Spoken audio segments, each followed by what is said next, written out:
Hello friends, good morning. নমস্কার সবাইকে ইলাস ব্লগে স্বাগত। কেমন আছেন সবাই? আশা করি ভগবানের কৃপায় ভালোই আছেন।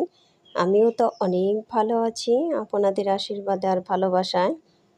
এখানে আমি নুডলস রান্না করছি অনেকগুলো সবজি দিয়ে। কারণ হলো বড়দাকে রাতে জিজ্ঞেস করেছিলাম যে বড়দা কাল ব্রেকফাস্ট কী দিয়ে করবে না টিফিনের জন্য কী নিয়ে যাবেন। তারপর বড়দা আমাকে বলল কালকে আমি নুডলস খেয়েও যাব আর টিফিন নিয়ে যাব নুডলসে, আর নুডলস বেশি করে সবজি দিয়ে রান্না করবে। আমি বললাম ঠিক আছে। আর নুডলস বড়দা আবার খুবই পছন্দ করেন। বড়দা নুডলস খেতে চাইছেন, আমি রান্না করে দিব না তা তো হতে পারে না। আর বড়দা বলে কথা, গুরুজন মানুষ, তার কথা তো আমি আর ফেলতে পারি না।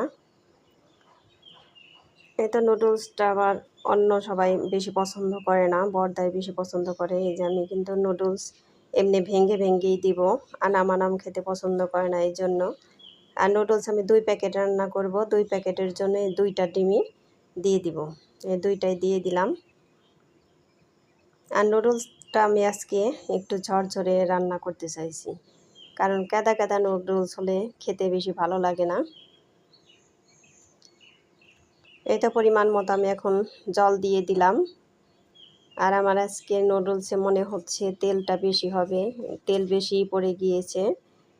আর নুডলসটা খুবই টেস্ট হয়েছিল, আমি এমনি একটু খেয়ে দেখেছি। আমার বেশি পছন্দ না, খেতে ইচ্ছে করে না, খাইলে পরে মনে হয় গ্যাস্ট্রিকটা বেড়ে যায়, এই জন্য আমি আর খাই না। আর আমার মেয়ে তো একদমই পছন্দ না। এই তো নুডলস আমি দিয়ে দিলাম। এই মশলাও আমি 2 প্যাকেটই দিয়ে দিব। আর নুডলসটা খুবই টেস্ট হয়েছিল, বড়দারও নাকি খুবই ভালো লেগেছিল। আর আপনারা নুডলস কিভাবে রান্না করেন একটু জানাবেন কমেন্ট করে। আর বন্ধুরা, আরেকটা কথা তো বলতে ভুলেই গিয়েছি, ভিডিওতে একটা লাইক দিয়ে আমার ভিডিওটি কন্টিনিউ করবেন আর স্কিপ না করে পুরো ভিডিওটাই দেখবেন। আশা করি ভগবানের কৃপায় অনেক ভালোই লাগবে। এটা আমি এখন আবার এই যে বড়দার রুমে এসে গিয়েছি, এগুলো দেখি ময়লা পড়ে গিয়েছে, এই জন্য ভাবলাম যে এগুলো একটু পরিষ্কার করে দিই, কারণ বড়দিও সময় পায় না, ছেলেকে পড়ান, আবার রান্নাও করতে হয়। কারণ আমি এখানে থাকলে আমিই রান্না করি সব সময়, আর আমি এখানে না থাকলে তো আর শাশুড়ি মাকে রান্না করতে দিতে হয় না, বড়দি রান্না করে। আর ওই যে আগের ভিডিওতে বলছি যে কাজের খালাদের দিয়ে তো আর সবসময় সব কিছু হয় না, তাদের বলে না দিলে তো কিছুই করবে না। আর এসব কাজও তো তাদের দিয়ে করানো যাবে না, কারণ তারা হলো সবসময়ই তাড়াতাড়ি করার চেষ্টা করে। তো এগুলো কিন্তু খুবই সুন্দর, বড়দি যে বেছে কিনে এনেছেন চয়েস করে। দেখি এগুলোতে প্রচুর ময়লায় পড়ে গিয়েছে। এসব কাজ আমি সকালে ব্রেকফাস্ট করে এসেই করছি, পরে আবার রান্না করতে যাব, এর জন্য এসব কাজও তো একটু তাড়াতাড়ি করতে হয়।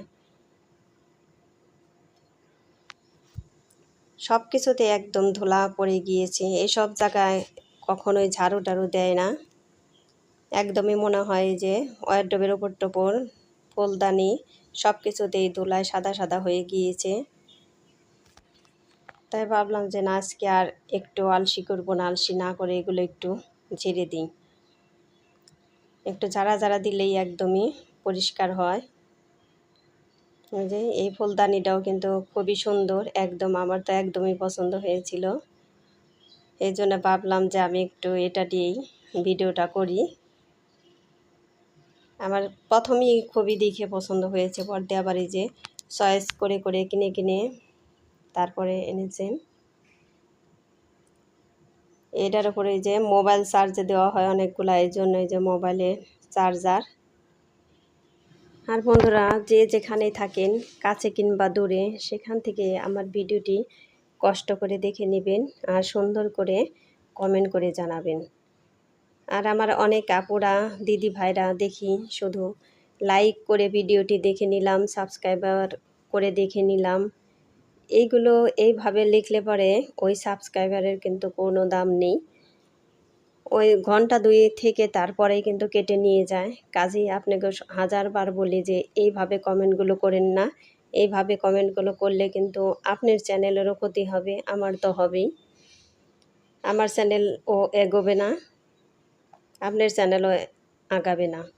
কাজেই এইভাবে কমেন্ট করবেন না, একটা সুন্দর কমেন্ট করে দিবেন, তাতে আপনারও ভালো হবে, আমারও ভালো হবে। এই সোফার উপরে দেখলেন যে কত কাগজগুলো কাটা কাটা আছে, যে এটা হলো রং পেন্সিলের বক্স। এই সব কিছু এই যে ছেলে কেটে কেটে এইভাবে নোংরা করে রাখে। আর কত কিছু যে বানায়, গেমসের জিনিস কত কিছু যে বানাইতে পারে। তারপরে এই বেডটাও কিন্তু বর্দার বেড, বিকালে এসে আবার একটু রেস্ট নিবে, এই জন্য ভাবলাম যে বেডটাও একটু ঝাড়া দিয়ে দিই। আর এই যে মশারিটাও এইভাবে থাকে এক সাইডে লাগানো, এসে শোয়ার আগে যাতে ভালোভাবে তাড়াতাড়ি করে টানাতে পারে, এই জন্য আর এই দিক থেকে খোলানো হয় না। আমিও আর এখন খুলবো না, ওই দিকে গুছিয়ে রাখলাম। কারণ এসে সেটা আবার তাহলে আরেকজনের ডাক দিতে হবে যে মশারিটা টানিয়ে দিয়ে যাও। এই ফ্যানটাও অনেক ময়লা পড়ে গিয়েছে। এই কাজের খালাউনরা কিন্তু ইচ্ছে করলে এগুলো সহই পরিষ্কার করতে পারেন, তা করবে না। ওই যে আগেই তো বললাম যে না বললে আর কিছুই করবে না, শুধু রুমের ফ্লোরটা ঝাড়ু দিয়ে আর মুছেই অমনি চলে যায়। আর থালা বাসন যদি কিছু মাজার থাকে ওইগুলো মেজেই অমনি চলে যায়। এই সব সোফা টোফায় ধুলায় জড়িয়ে গিয়েছে, ঝাড়া দেওয়াতে এখান তো বেশি বোঝা যাচ্ছে না। আমি যখন ঝাড়া দিয়েছি একদমই ধুলা মনে হয় উঠছিল। যাই হোক, আমি আর এখন বেশি কিছু পরিষ্কার করতে যাব না। এই রান্নার সময় হয়ে গিয়েছে, 12টা প্রায় বেজেই গিয়েছে। এখন থেকে রান্না করতে গেলে আমার 2টা বেজে যাবে। আমি এইভাবেই কাজগুলো করি, আপনারা কিভাবে করেন আমাকে জানাবেন। আর আজকে রান্না করব হলো পাঙ্গাস মাছ। আর এই পাঙ্গাস মাছ তো বড়দের খুবই পছন্দ, আমার বেশি ভালো লাগে না।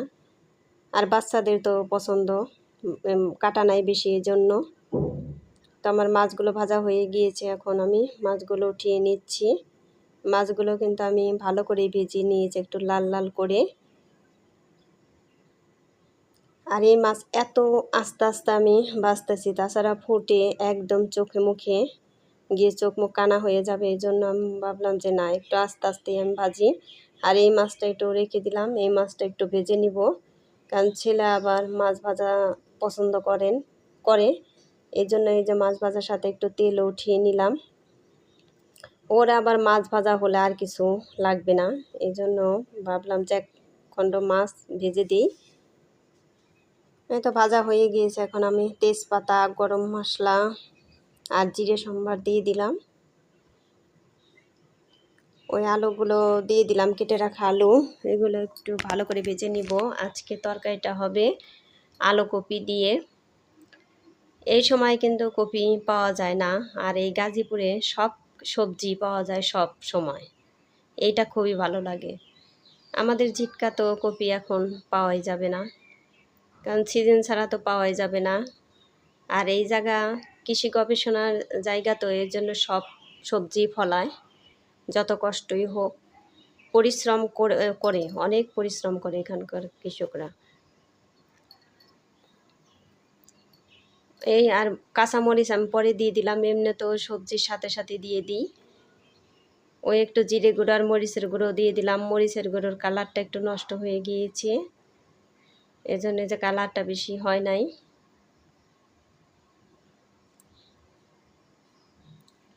এই তো তরকারি আমার অর্ধেক হয়ে গিয়েছে, এখন ভেজে রাখা মাছগুলো আমি দিয়ে দিলাম। বন্ধুরা, আমার ভিডিওটি ভালো লাগলে একটা সাবস্ক্রাইব করে পাশে থাকা বেল আইকনে ক্লিক করে দিবেন, তাই নোটিফিকেশন চলে যাবে সবার আগে আপনার কাছে। এখানে আবার এই যে এই রুটি ভাজার প্যানে আমি রুটি বানিয়ে নিচ্ছি। বড় মেয়ে আবার বলল যে আমি রুটি খাবো ডিম ভাজা দিয়ে, তাই ওর জন্য 2-3টা রুটি বানিয়ে দিব। আর এইভাবে রুটিটা কিন্তু খুবই টেস্ট হয়। আর এই রুটিটা গরম গরমই খেতে হয়, ঠান্ডা হলে একদমই ভালো লাগবে না। এই গরম গরমই ওকেও আমি খেতে দিব। এদিকে তরকারিও প্রায় হয়ে গিয়েছে। তো এখানে আমি যে টিস্যুতে একটু তেল নিয়ে একটু মুছে দিলাম, যাতে রুটিটা ভালোভাবে সুন্দরভাবে উঠে, নিচে লেগে না যায়, এই জন্য। এই তো রুটি ভাজা আমার হয়ে গিয়েছে, এখন একটা ডিম ভেজে নিব। ও আবার ডিম পোস্টটা খেতে খুব ভালোবাসে, ডিমের রসটাও খুব পছন্দ করে, এই জন্য রস রস থাকতেই আমি ভেজে দিব। আর পরের ভিডিওর জন্য অপেক্ষায় থাকবেন। আর সবাই ভালো থাকবেন, সুস্থ থাকবেন এই কামনা করে আমার ভিডিওটি শেষ।